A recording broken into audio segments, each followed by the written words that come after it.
ముందుగా నన్ను ఇక్కడ నిలబెట్టినటువంటి దేవునికి వందనాలు చెల్లించుకుంటున్నాను. అలాగే కూడి వచ్చిన ప్రతి ఒక్కరికి కూడా నా హృదయపూర్వక వందనాలు తెలియజేస్తున్నాను.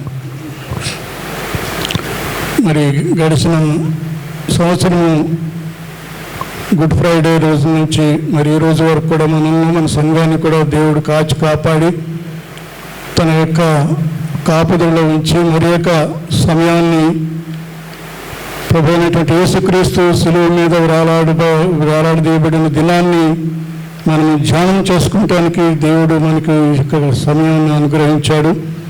మరి గుడ్ ఫ్రైడే చాలామంది అంటారు కదా, ఎందుకు గుడ్ ఫ్రైడే? మరి యేసుక్రీస్తుని శిలువ వేశారు, మరి ముండ్ల కిరీటం ధరింపజేశారు, కాళ్ళల్లో చేతులు మేకులు కొట్టారు కదా, ఎందుకు అది గుడ్ ఫ్రైడే అని ప్రశ్నలు వేస్తూ ఉంటారు. లూకా సువార్తలో ఇదిగో ప్రజలందరికీ కలుగబోవు మహాసంతోషకరమైన సువార్తమానమును మీకు తెలియజేస్తున్నానని మరి లూకా సువార్తలో కూడా వ్రాయబడి ఉంది.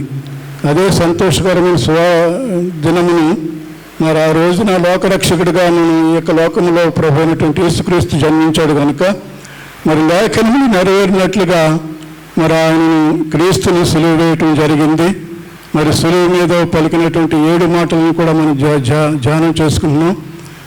మరి ఇంతవరకు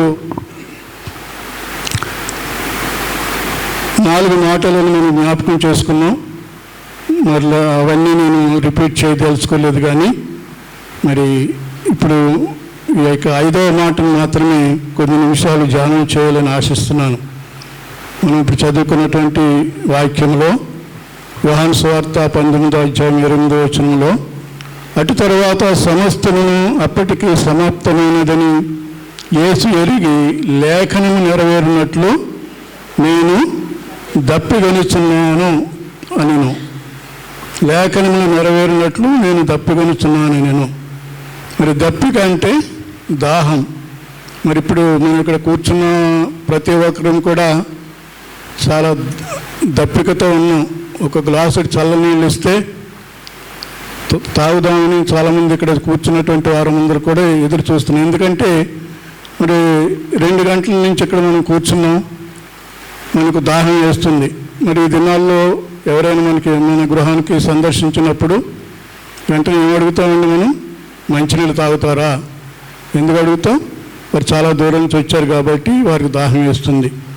అయితే మరి ఇక్కడైతే ప్రభు అయినటువంటి యేసుక్రీస్తు ఆ యొక్క సిలువను మోయిచు మరి ఆ యొక్క కొరడా దెబ్బలు తింటూ మరి ఆ యొక్క సిలువ మీద వేలాడదీసినప్పుడు ఆ యొక్క ముండ్ల కిరీటము కాళ్ళలో చేతులలో కూడా మరి ఆ యొక్క మేకులు వేసినప్పుడు మరి ఆయన ఎంతగానో రోధించాడు, బాధపడ్డాడు, రక్తం చిందించబడింది, శరీరం కూడా నలగొట్టబడింది. అయినా కూడా ఆయనకు సహాయం చేసేవారు ఎవరు లేరు.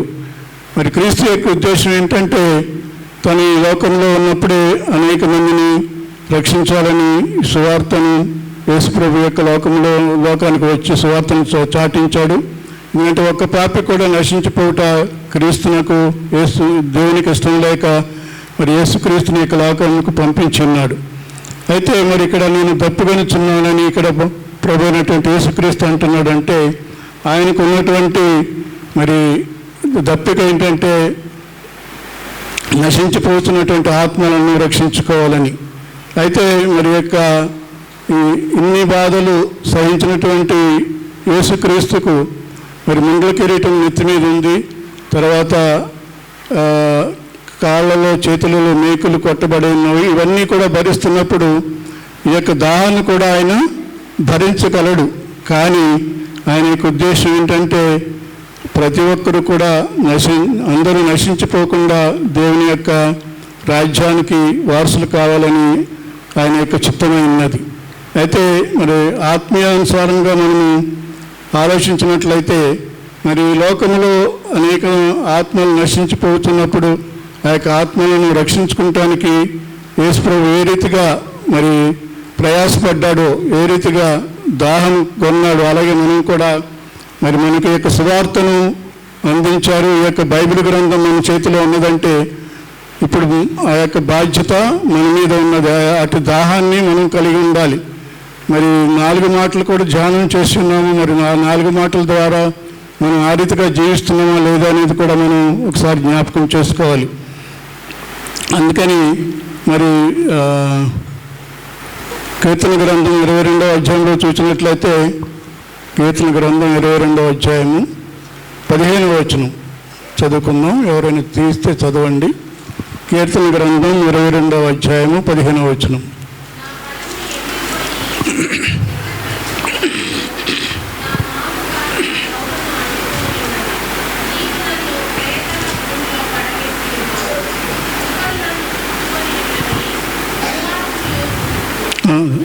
చాలా 15:1. నా బలము ఎండిపోయి చిల్ల పెంకుల వలె ఆయన నా నాలుక నా దవడను అంటుకుని ఉన్నది. నీవు నన్ను ప్రేతల భూమిలో పడవేసి ఉన్నావు. నా నాలుక నా దవడను అంటుకొని ఉన్నది అంటే ఆయన నోరంతా ఆరిపోయింది. తర్వాత ఆయనకు అప్పుడు మహా దప్పిక కొంటున్నాడు అన్నమాట. ఆ సమయంలో మరి ఆ సమయంలో ఆ దప్పిక కొంటూ ఉన్నప్పుడు మరి ఏం చేశారండి? అదే కీర్తన గ్రంథం 69వ అధ్యాయంలో 69వ అధ్యాయము 20-21 వచనం చదువుకుందాం.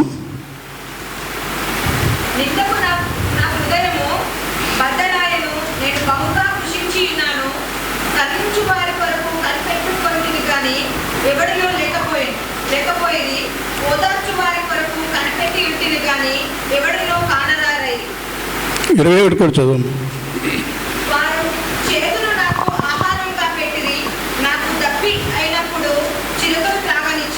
చాలమ్మా.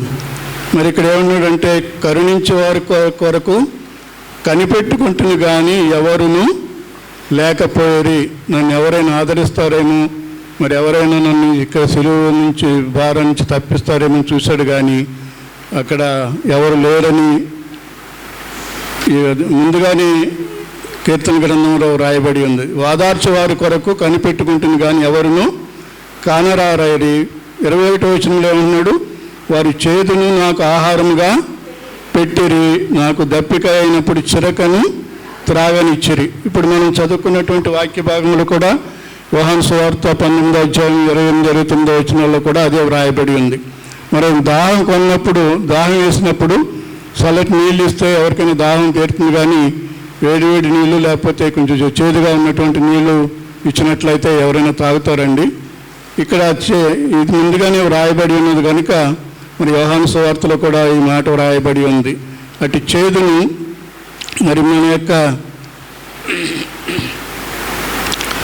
చేదు చెరకను ఎవరైనా తాగుతారా? ఎవరు తాగలేరు. కానీ మరి దేవునికి యేసునకు ఈ యొక్క చేదు చెరకను దప్పిక అయినప్పుడు చెరకను త్రాగనిచ్చిరి అని రాస్తున్నాడు. వారు చేదును నాకు ఆహారంగా పెట్టిరి. ఈ యొక్క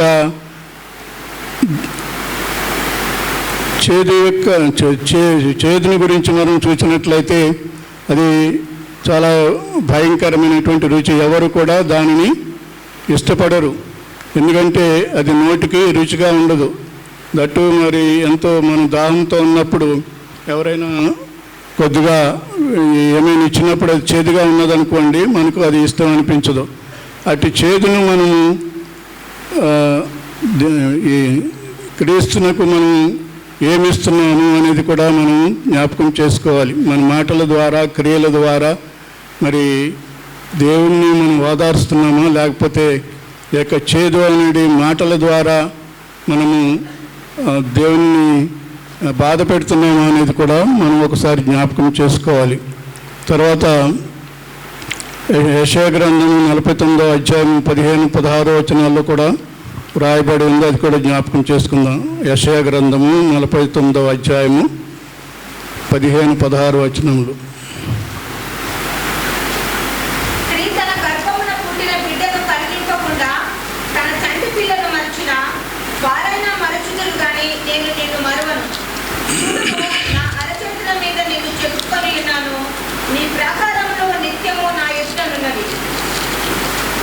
చాలమ్మా.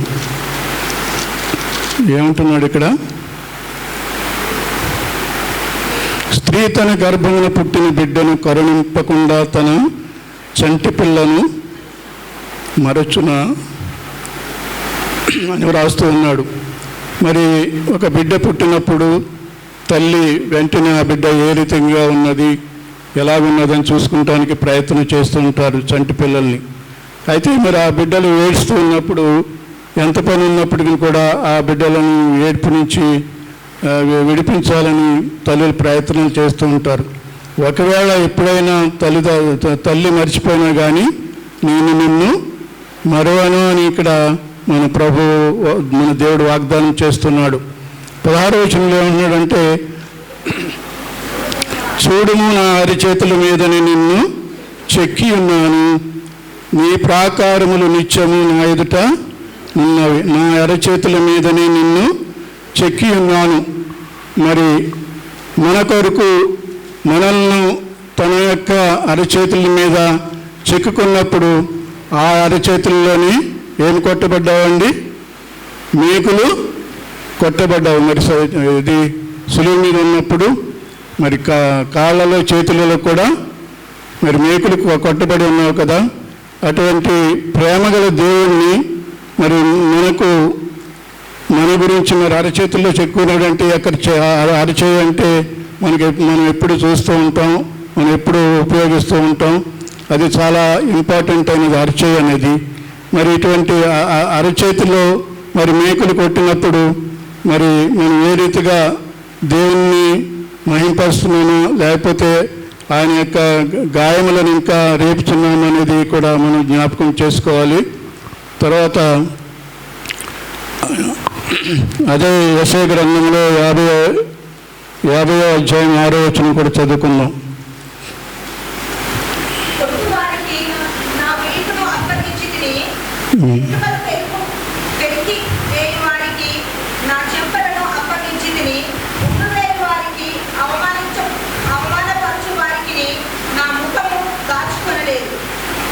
చాలమ్మా. కొట్టువారికి నా వీపును అప్పగించుతుని, వెంట్రుకలు పెరికివాయి వారికి నా చెంపలను అప్పగించుతుని, ఉమ్మివేయి వారికి అవమానపరచు వారికి నీ నా ముఖమును దాచుకొనలేదు. మరి మన కోసమే, మన పాపముల నిమిత్తమే ఆయన వెంట్రుకలు కూడా మరి పెరికివేయబడ్డాయి. అంతేకాకుండా కొట్టువారికి నా వీపును అప్పగించుతుని. ఎన్ని దెబ్బలు కొట్టారండి? ఒకటి తక్కువ 60, 40, ఒకటి తక్కువ 40 దెబ్బలు కొట్టినట్లుగా మనం చూస్తున్నాం. తర్వాత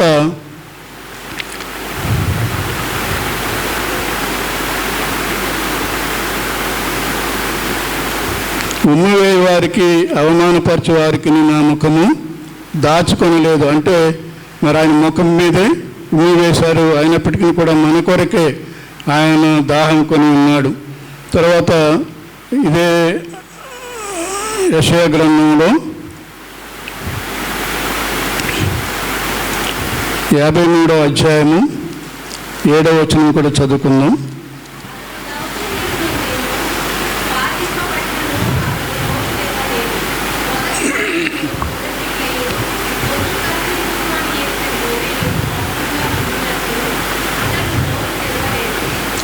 చాలమ్మా. ఈ మనం ప్రతి నెల 2వ ఆదివారం ఎక్కువగా ఈ అధ్యాయం జ్ఞాపకం చేసుకుంటాం. అంతేకాకుండా ఈ యొక్క సులువు ధ్యానాలు 40 రోజుల్లో కూడా మనం ఈ యొక్క 53వ అధ్యాయం అంతా కూడా మనమంతా కూడా వాక్యాన్ని పంచుకున్నప్పుడు ఈ యొక్క వాక్యాలను మనం జ్ఞాపకం చేసుకుంటూ ఈ యొక్క సులువు ధ్యానాల్లో మనం వాక్యాన్ని పంచుకున్నాం.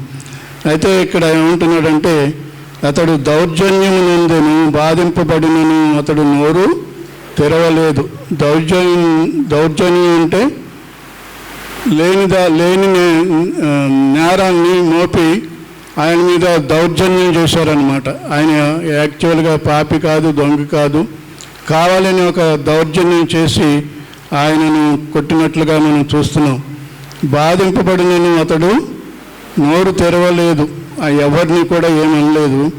వదకు తేబడు గొర్రె పిల్లయు బొచ్చు కత్తిరించు వారి ఎదుట గొర్రెయు మౌనంగా ఉండినట్లు అతడు నోరు తెరవలేదు. ఇక్కడ మనము ఒక వాక్యాన్ని జ్ఞాపకం చేసుకున్న ఒక మాటను, బాధింపబడినను అతడు నోరు తెరవలేదు అనే వాక్యం మీద ఒక రిఫరెన్స్ మనం చూసుకుందాం. యాకోబు రాసిన పత్రిక 1వ అధ్యాయము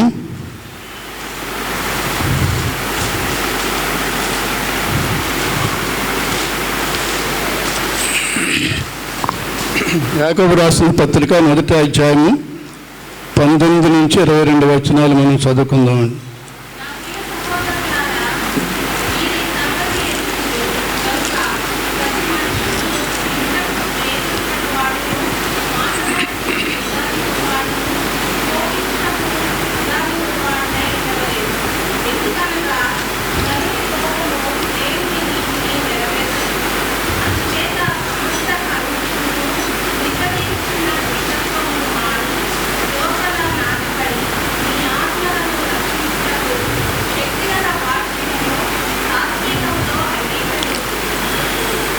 ఇరవై 22 కూడా చదువు.